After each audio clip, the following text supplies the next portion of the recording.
You're listening to the CDD-Ghana Democracy Dialogues podcast, a platform for meaningful conversations on governance, democracy, and development. From policy discussions to citizen perspectives, we explore key topics like electoral reforms, economic policies, and human rights. Join the conversation on YouTube, Spotify, and our website. Stay informed, stay inspired. Hello, everyone, and welcome to the CDD Democracy Dialogues. Today, we will be talking all things budget. So Ghana's new government has just dropped its first budget. And if you're an entrepreneur, a small business owner, or someone just trying to make things work in this economy, you have one burning question. Will this budget unlock real opportunities, or is it just more of the same? Right. So for years in Ghana, businesses have battled high inflation, pretty high interest rates, brutal taxes, and an economy that often feels like, on some occasions, it's running on vibes. But it's 2025, the year we finally get it right. That's exactly what we're about to unpack with this panel of people who don't just talk about change, but they also make it happen. And I'll speak briefly about them. So Ravana Ajevan is the co-founder and CEO of Wear Ghana, a leading fashion brand that's proven African businesses can be both profitable and impactful. She's worked in SME financing, helping businesses navigate the system.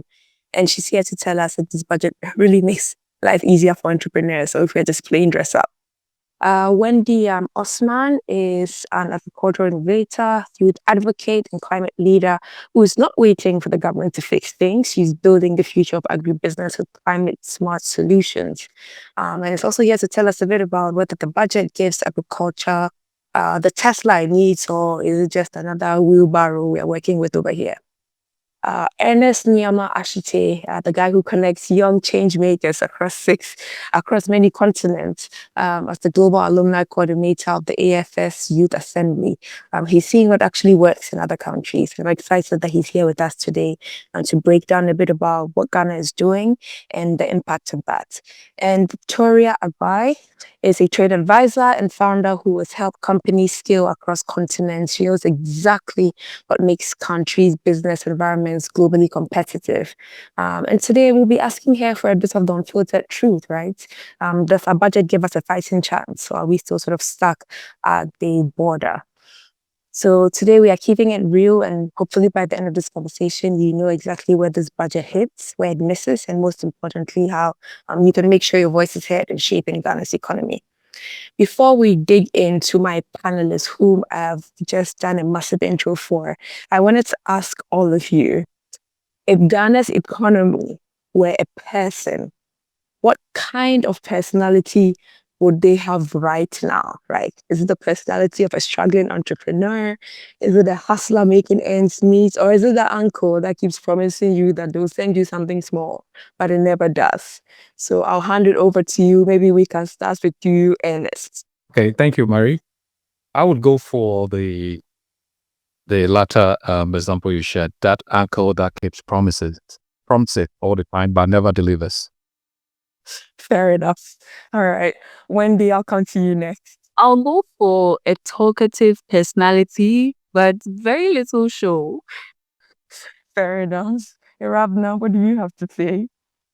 I would go for the uncle, but this uncle promises, doesn't deliver, and when you have gone out of your way to get stuff for yourself, comes and just destroys it. Ooh, burn. Okay then, fair enough. Victoria, take us home. I would also go for the uncle. Okay. You look like this. I want to. The one who, when you are fought for whatever you want, comes and takes it away. I'm actually in that situation right now, so I can hear more about it. Well, thank you all for sharing. And actually, Rabna, I can start with you, right? So you work with businesses trying to trade sort of beyond Ghana. And I think you can share a bit of your experience as you just mentioned, but also I'm curious to hear a bit about, from your point of view, like listening to this budget reading, first thing, what was the first thing that came to mind when it was done? Was it relief? Was it rage? Or was it just here we go again? And also, does this budget make it easier to build a business that actually scales, or are we still playing small? Well, so I happen to be at a program now with many young entrepreneurs, some seasoned ones also. And in preparation for this conversation, I tried to collate their views to see what the budget meant for them. So I speak on my own behalf, but on the behalf of these entrepreneurs that I engaged earlier in the day. And everyone would share their thoughts about what was the highlight for them, but the conclusion was always the same. Can we trust that the government will do what it says it will do? And it was the same for me in reviewing the budget statement. At the end of the day, I think it's an exercise in futility if someone promises you a lot of things, but you know you can't trust them. And that's where my head is at, because this has been the experience government after government where a lot of nice things are said, and at the end of the day, the government seems to go rogue on its own self. And so for me, the biggest thing really is, can I trust that any of the things that have been promised will actually be done? Well, thank you for that. Victoria, I was hoping you could jump in on this as well. I think you also do quite a businesses that trade beyond Ghana. What are your thoughts when you first heard the budget, your initial reaction? And also, do you feel like it makes it easier to build a business that actually scales? For me, it's not just about the budget, but the things that are promised in the budgets and whether they can, how the implementation will be done. So, for example, when we talk about training 1 million youth in coding, it's great, but the world has moved beyond coding. I'm always asking, how does the Ghanaian youth compare with somebody living in Europe or something like that? The biggest question for me is implementation, right? You are talking about all these things, but are you involving stakeholders who have an idea of perhaps the roadmap and what we need to do to create a competitive environment? I was giving an example of, I just came back from ISM in Cologne, and it's one of the world's largest trade shows for sweets and chocolates. And I think I was invited for a conference, and I was the only African in the room. And a lot of decisions were being taken that affect us. But we were nowhere, even Cocoa Board was not there. And so I came back hoping to do business. And I find that if I buy from a Frizzle's company, I have to pay a 76% import duty. Oh, wow. Immediately, it's killed any prospects for my business. And I've spent a lot of money and effort going for this trade show. And I come back and all my hopes have literally been dashed. Right? So it calls for a deeper look at the various initiatives that are being proposed and finding out from the people on the ground, how can we actually make this happen? Yeah. Yeah.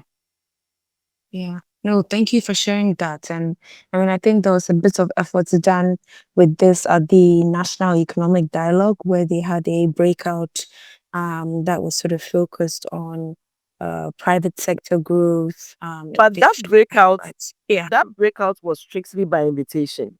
true. So even if you went, even the program itself was strictly by invitation, right? So even if you went and you wanted to attend some of the breakout sessions, You couldn't if you were invited to be in that space. You're right. And though this is a very tangible example that you've mentioned, and I actually hope we pick up on that and advocate for differently, because what's the point then? But it's even more surprising that, as you said, Cocoa Board wasn't there. So anyway, thanks for sharing that. We can pick up on this a bit more later. Ernest, I'll come to you quickly. So you connect like young entrepreneurs globally, right? You compared to other countries, like is Ghana even in the game when it comes to supporting youth-led businesses? Before I answer that, I will like to speak briefly to the budget that the finance minister read. So if I'm not mistaken, from what I heard from the minister, the priority of the current administration, the Mahama administration, is to reset the economy, cut waste, scrap nuisance taxes, boost productivity, ensure equitable development. These are all good things that I can clearly see that excited Ghanaians, particularly the proposed removal of the e-levy and the betting tax has really excited young Ghanaians. And personally, I identified so much with the view that the e-levy from the get-go did not make sense. And I love the metaphor that I think Rabna used earlier, choosing the anchor that promises and fails, and yet when you take initiative, comes and then takes what you are gaining from that initiative from you. That is the kind of government that we are. So you look at something like I'm talking about mobile money, a platform that was promising enough to gradually ease the segment of our informal economy into the formal economy, and perhaps even offer a platform to test the feasibility of a wider personal credit scoring system for Ghanaians. And guess what? The first thing that came to our minds when we saw the volume of transactions on mobile money account was to tax it. This is typically how our government behaves. No innovation, no constructive long-term plans, but anywhere they see that young people are starting to thrive, the first thing that comes to their mind is to tax them. So the knee-jerk reaction to the growth in mobile money transactions was the e-levy, of course, because that was an easy way to get money. So we went for that. And we've seen how that is actually negating the efforts that we are putting into the formalization exercise. And it has set us back. In other parts of the world, PayPal is big and has been well integrated into various payment systems and has wider usage. And mobile money had the potential to be our PayPal. So, having heard all that the finance minister said in Parliament, I have very modest expectations, because essentially the summary of everything that was read in Parliament is that we are all Ghanaians at the end of the day. Let's have hope, because Mother Ghana is in the ICU, is on heavy, life support, and we are just praying and hoping that, she recovers, and then we all benefit from what she has to offer us. That is the summary of the budget that was read to us. So we are currently at a stage where we are trying to revive a very distressed economy. So we have to be very modest in our expectations. So I do not see any comprehensive, tangible support for entrepreneurs and startup founders in the budget that was read in Parliament.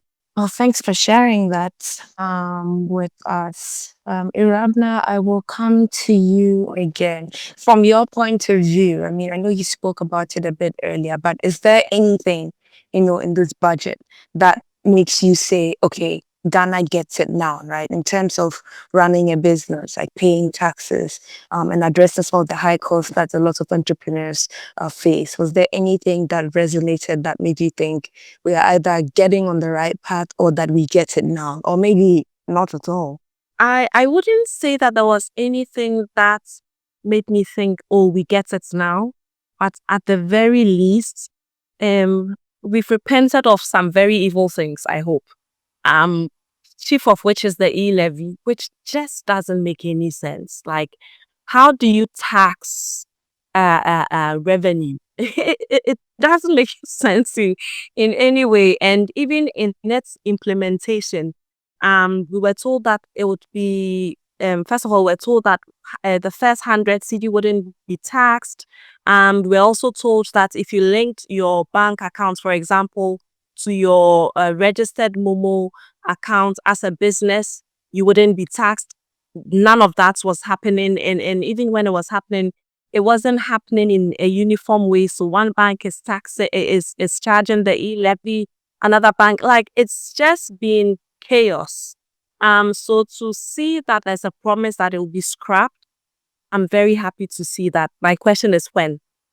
And I'd like to hear a specific date. Has it been scrapped? Does it mean that today, when I send, I make a Momo payment, I will not be charged? It's also good to hear about the VAT reforms that's on the horizon. Again, the question is, right? Some exact statements would be appreciated so that it's not another analysis that we are being told. So these are two things that were they were good to hear. We are nowhere close to looking like an economy that has leadership, that gets it, that gets the world that we exist in now and what it takes to build global businesses from here.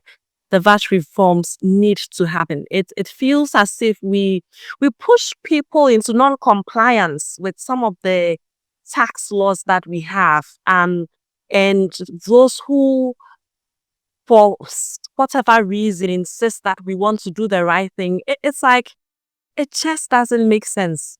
It just doesn't make sense, some of the tax laws that we have. But anyways, it was good to see these two things happening. Yeah, no, you make a good point on that. And I think quite a number of people are keen also to see or get more details about the VAT reform and whatever that I think the finance minister mentioned that they will be consulting with some technical teams from the IMF around that. So it should be interesting to see how that plays out and how they might ease some of the burdens on businesses and people actually. So thanks for highlighting that part.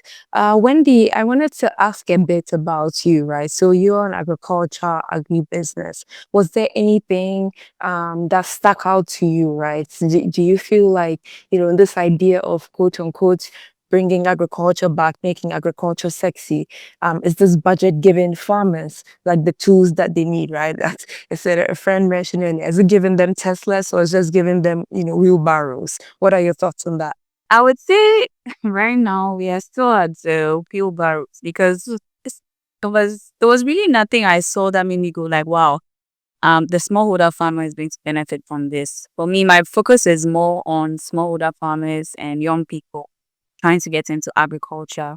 And just recently, I was looking at how other countries, Kenya, Burkina Faso, they've made it so easy for young people to go into agriculture, with the government offering like a lot of grants and opportunities, and they're going way ahead of us. For me, even for the young farmer, not talk of the smallholder farmer, there was nothing substantial that I would say, okay, it's going to reach this.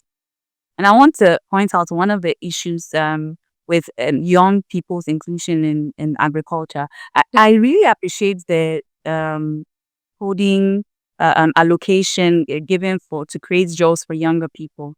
But then this is the situation where we are lamenting that our young people are not taking up the farms that their grandfathers and fathers have left. And nothing against technology, honestly, but I just wanted to see a bit more focus on agriculture, which is, one of the countries, or used to be one of the country's strongholds, which is currently really suffering. There was nothing specific. And I asked about it because I was like, okay, maybe did I miss it?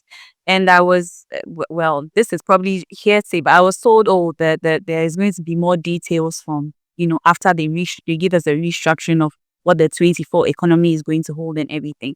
I would just say access. Okay, we've for young people, we've heard enough of the policies, but we don't see any access. Just take it back to the planting for food and jobs. The phase one, I don't know where it passed. Not to talk of the phase two, and there was no access for a random young person, or maybe like just a fresh graduate like me out of university who did agriculture. Can I walk into an office, or can I walk into a place where or a website that I can have complete information on, how I can access capital, or how I can get access to agric offices, or any information on that I want to get into, or investors, or even to sell my grain. There was nothing really structured. I saw a bit of some things about the business inbox. I tried registering for it for a few times, but I didn't get anywhere with that. So for me, the policies look amazing on paper, but then there's a big gap between what the average Ghanaian is experiencing when it comes to hearing these promises and what the government is promising. And for me, that's why I'll keep on advocating on this, because I feel like as young people, if we push a little bit harder and our voices are heard and also add action to that, something can be done about that. But I'm very skeptical about putting my full trust into this. I'm looking at the headlines; they look okay, but then I want to see detailed organization of how young people can really access these things that they are promising. Yeah. No, I mean, and you sort of basically transition us into another interesting part of this conversation that I wanted to touch on before we wrap up, right? And it's this idea that like government listens when people make noise, right? And so I'm curious to hear from each of you. What would you say from your experience so far? What's the most effective way that young entrepreneurs can actually influence policies? Instead of sort of the means that we've been using so far that maybe haven't gotten us as far? Are there particular things that you've learned from other places? Are there particular things that you've actually used that have helped make some change? Like, I'm curious to hear your thoughts on that. And Victoria, I can start from your side if that's okay. That's a very good question. I wish I have the answer because for me, it's more of the daily life, right? Last year the prices of shea and cocoa butter increased by more than 500%, and there are huge shortages across the value chain. I mean, those are things that I am dealing with in my business on a daily basis. So if I had the ear of some of our policymakers, I would have a lot to say. But to whether, our ideas will be taken or not.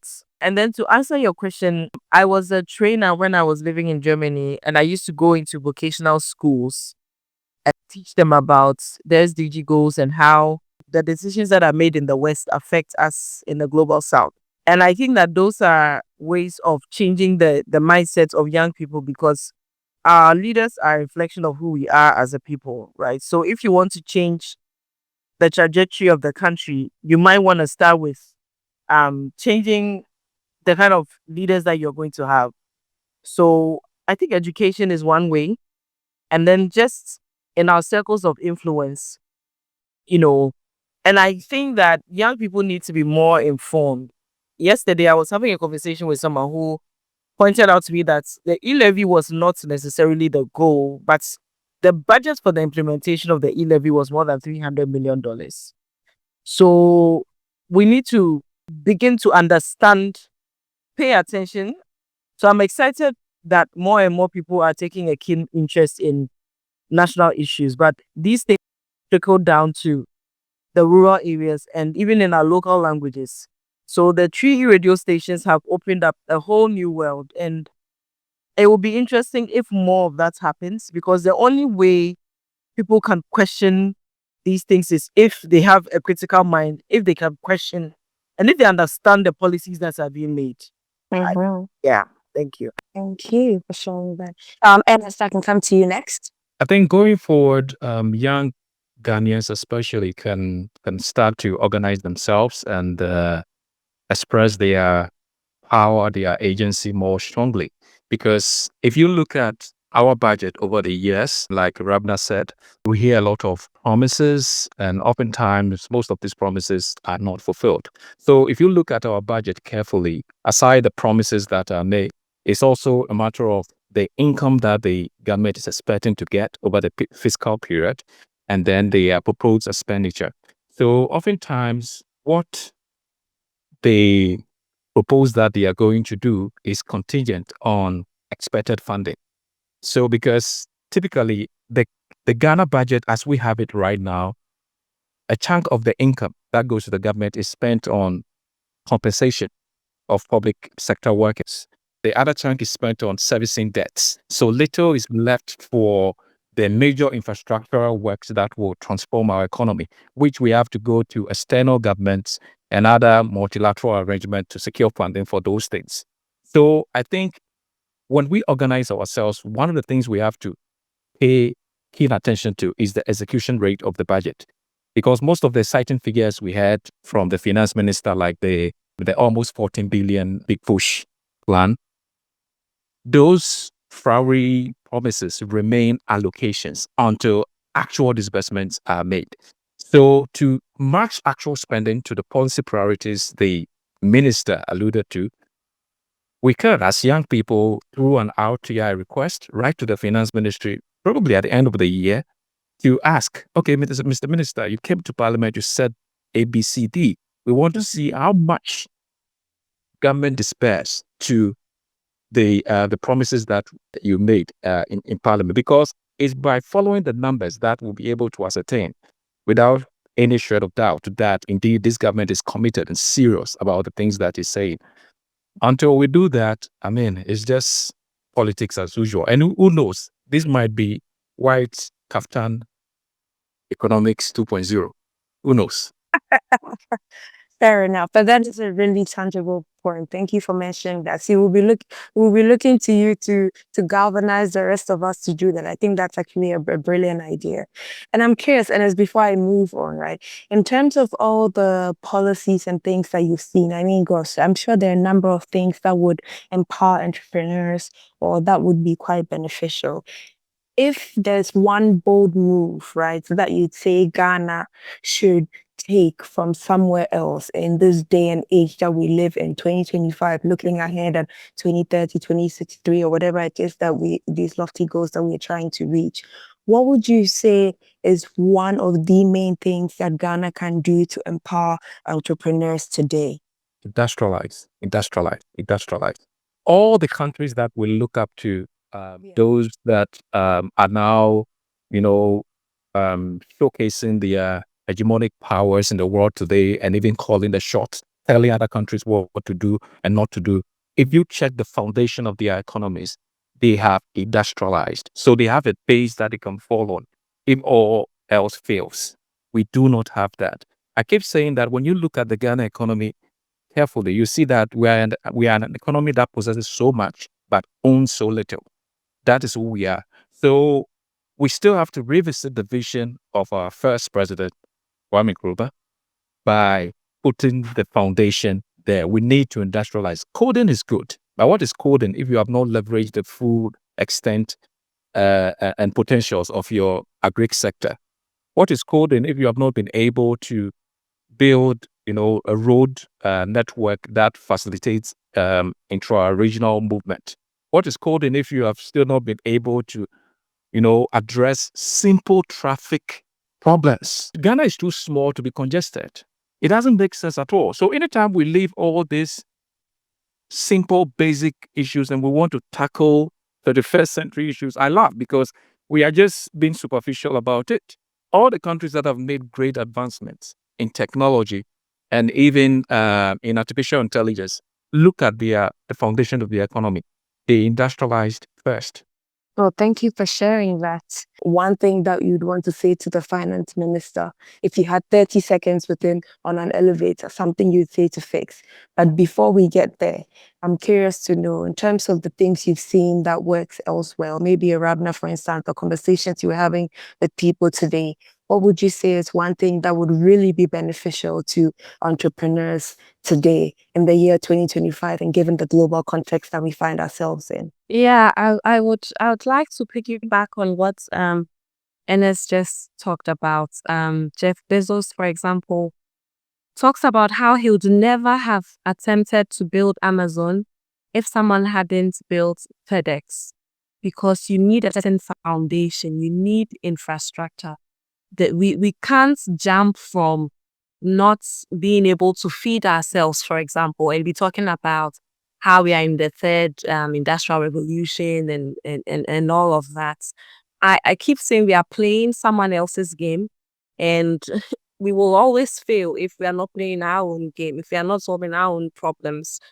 So for me, the signal really is when we start to create solutions for ourselves, and that is equal to local consumption, local production, local consumption. So if I have a chance to speak to the finance minister in person, I mean, all these figures are just the result of behaviors, right? So our GDP is a result of our behavior. It's a result of our consumption patterns and our production patterns. And so the thing that I would say would be the real signal is when we start to see governments actually choosing local solutions, whether it is books, polo shirts, furniture, even the huge appetite that government usually has to just travel. Like there's a meeting that can be attended by one or two people, and you get on a plane and you meet these government people going somewhere, and it's like, yeah. So it's government starting to show the Western appetite that has just been that has plagued us. But the government is leading in the effort to demonstrate that the way out of the mess that we are in is local consumption, choosing local solutions. It's really the only way out, from where I sit. Thank you very much. When I listen to all these top line things, I'm like, you can't achieve export competitiveness if, for example, you have not solved the land tenure issues, right? Yes. Like Ernest was saying, Ghana is too small to be congested. Like right now, we are seeing more and more people building on farmlands. If you drive along Somanya, and Ghana is the only country in the world that has 2 mango seasons. So as we built a university there and people are selling their lands, within 10 years, what are you going to eat? So if you don't solve, spatial planning and land use issues, where are you going to farm? And I'm looking at all the things that people make from the same plants that we have, which we despise. And it's like, you can have an app, but if you're not eating, how are you going to even work? So you are forgetting the fundamentals. You're not adding value to what you have. How on earth do you hope to develop and do something for your citizenry? And like what Irabna was saying, we need to choose local solutions. Unfortunately, sometimes by signing up for all these World Bank programs and all that, they also have their own interests. Majority of these contracts will force you to choose international consultants who will fly in and out. And how do you then give your local companies the opportunity to also gain a track record? So we need to focus on the foundation, on the basics. If you teach all these people to code, where are they going to work? Thank you. If I had a minute with the finance minister, I would say that if Ghana's minimum daily wage can't afford a 3 square meal, then we really have to sit up and really do our work, because the allocation for, this coding to get employment for youth and everything, I think is quite lofty. As I was saying, majority of our youth are either into agribusiness or into farming, in the fishery sector. And most of them are now leaving that and indulging in either small scale mining. Some are going into crime. It's just a whole lot. Like it really looks messy from a young person's point of view. There's a lot of work that needs to be done. The second thing that I would say, apart from trying to fix to make sure that the minimum daily wage can afford a 3 square meal, is also to fix the whole TVET system, or the vocational work scope. Because when I look at what other countries are doing with vocational work, and I look at the level at which Ghana is at, it's poor. It's very, very poor. And Nigeria is even going way, way ahead of us. When you look at their leather industry, their fashion industry, they are really, really advancing. And it's not like young people in Ghana are not ready to work. That is one thing that really breaks my. It's not like we are not ready to work. Look at the number of hawkers in the streets of Accra. They're very young people. Like they would go under the sun the whole day just to make ends meet. So they're very ready to work. But what are you equipping these young people with to be able to produce something, either what it is like selling in the local market, or even the opportunity to export? So I would say that a lot needs to be done to encourage and to empower young people. We'll do our best to keep our voices up and to speak on these things. But then the government has to take action. And when I look at my colleagues, a lot of people have lost hope in the government, and people are just looking to jackpot. That's the truth. Because even if you speak, it doesn't look like you're really going to be heard, because it doesn't look as good. So to show workings, and don't politicize these things. Sometimes when our leaders are speaking, they make a lot of reference to their party boys and all. You're not helping. You're creating more of a divide. All right. So we heard that part loud and clear. Show working. So before we wrap this up, I think it's fair to say from this conversation that, the budget may have some promising elements, right? You've all sort of mentioned e-levy, but there's still more to be done, right? We don't have as much clarity on some of the harder parts or the nuances and the things that make doing business in Ghana difficult, and we are keen to see what those things are. Um, but it seems like there's still a bit more work and a bit more depth that is required in terms of some of the things that need to be done. And also, we would like to see work done, right? So it's not just rhetoric. We would like to see the action behind some of these things. And before I close this off, right, let's just end with a little crystal ball moment. So fast forward to December 2025. You just won Entrepreneur of the Year. What's the one budget policy, or maybe not yet in the budget, but we hope it would have been in the budget, that actually helped you get there? And we'll start from you, Ernest. Okay, this is a very tricky question for me, but I would say I'm torn between the big push or the 24-hour economy. But I would say the 24-hour economy, and that if designed and implemented well. We all see the potential in the 24-hour economy in terms of how it can open up the space for participation in our economy and then create employment.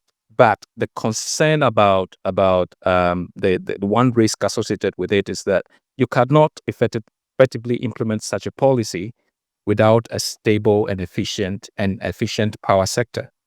And at the moment, we are recording massive inefficiencies in our power sector. So there cannot be a 24-hour economy without a stable and efficient power sector. So if this government is serious about transforming the lives of young entrepreneurs and startup founders, and they are keen on implementing the 24-hour economy, foundations first, make sure there is stable and efficient power supply and the power sector. Don't shift the liabilities of the poor management and governance of the power sector on young, struggling, and tired Ghanaian startup founders and entrepreneurs. It's so unfair and it's wicked. All right. So I'll come to you, Victoria, Entrepreneur of the Year, December 2025.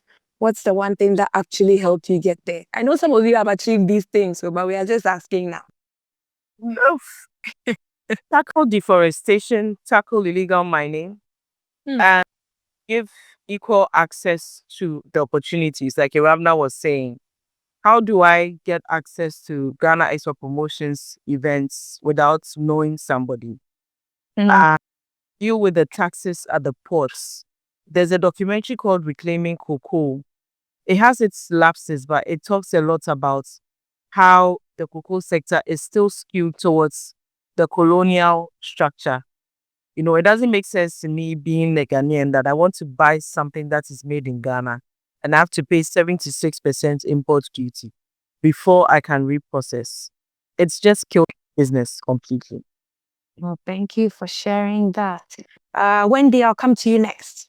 Okay, so for me, I'll say that the policy surrounding agriculture should be very decentralized, which means that a smallholder farmer in Sanaragu district can go to the municipal office and access everything that anybody in any of the cities, which even agriculture is not really done in these main cities, or could access. There are so many, in quotes, middlemen when it comes to, the rolling out of these policies that we hear about. So make it as decentralized as possible. And the support should really go to smallholder farmers, because the issue that we are facing is that a lot of agribusinesses rely on farmers for their inputs. And then if you don't solve that issue, or if the farm gate price keeps increasing, then we're seeing a ripple effect into even our daily meals. And so I think that whatever policy that is going to be done should be really accessible in different languages to different people, to the real people across Ghana, so that they can know what their government is doing and access it.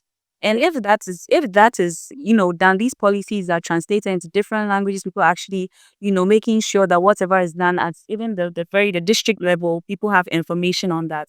It will have a ripple effect on the supply chain. So I think that's one thing that should be. Oh, thank you for sharing that. Irabna, over to you. Entrepreneur of the Year, December 2025. the 51 million seed funding for the Women's Development Ban, equitable distribution that has nothing to do with whether or not I criticize the government.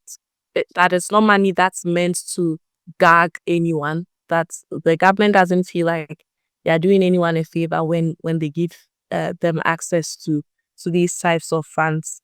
And thank you so much, Victoria, for talking about Galamsey. I do not know how, in a moment like this, we are talking about gold board. I don't.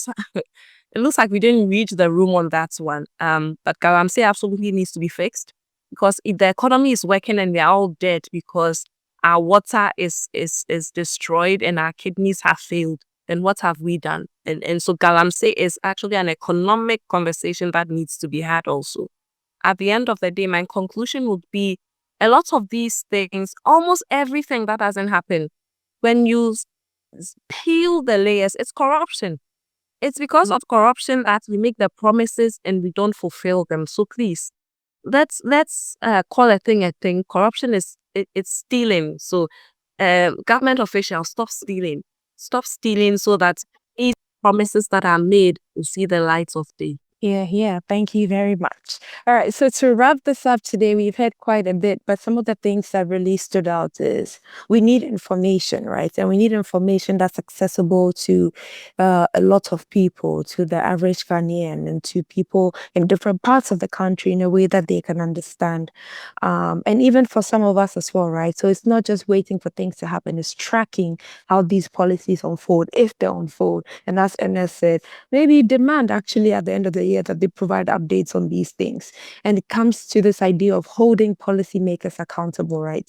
Engaging on platforms where some of these conversations are happening, making noise, but using data and real solutions. And I'm not sure if you're familiar with this thing called the Ghana Compact. And it talks about this idea of having an accountability framework where we track some of these policies and basically see how they're doing. I think that's actually one of the amazing ways that this can be done. We hope that we see that come to life. But in the spirit of accountability, I completely agree that we need to keep our eyes peeled, our ears to the ground, and actually apply what's called pressure to these places. And also, I think we may also need to form sort of alliances, right? So there's power in collective action, in joining some of these networks, industry groups, entrepreneurial communities. I'm sure you all are part of many of them, and to keep pushing for the right policy. Sometimes we don't know if they hear us, as many of you said, but sometimes I think it's still worth saying and hope that it lands in the right place or that somebody delivers it to the right place for right people. And of course, being vocal, as all of you have done today, and we hope you continue to do in the different spaces that you are, right? Government must listen, sometimes listen, but we have to keep talking, and through our voices, whether written, said, or whichever way possible, we can get these things across. We can start demanding some of these clear, actionable reforms. We're tired of the rhetoric and the talk. We want things to be different. So, will 2025 be the turning point for Ghana's entrepreneurs? We're not entirely sure, but it depends on the government to some extent. And we also hope that even as we are demanding the right things, that they actually do the right things and are held accountable in the ways that they ought to be. So, to all the panelists, thank you so very much for your time, for your insights, and for sharing your experiences. It's been a wonderful conversation, and we hope to stay connected and find ways that we can sort of advocate and press for some of the things that were mentioned over here. So thank you all so much. Thank you for listening to the CDD-Ghana Democracy Dialogues podcast. Stay engaged, stay informed, and be part of the conversation on governance, democracy, and development. Don't forget to follow us on YouTube, Spotify, and visit our website for more insightful discussions.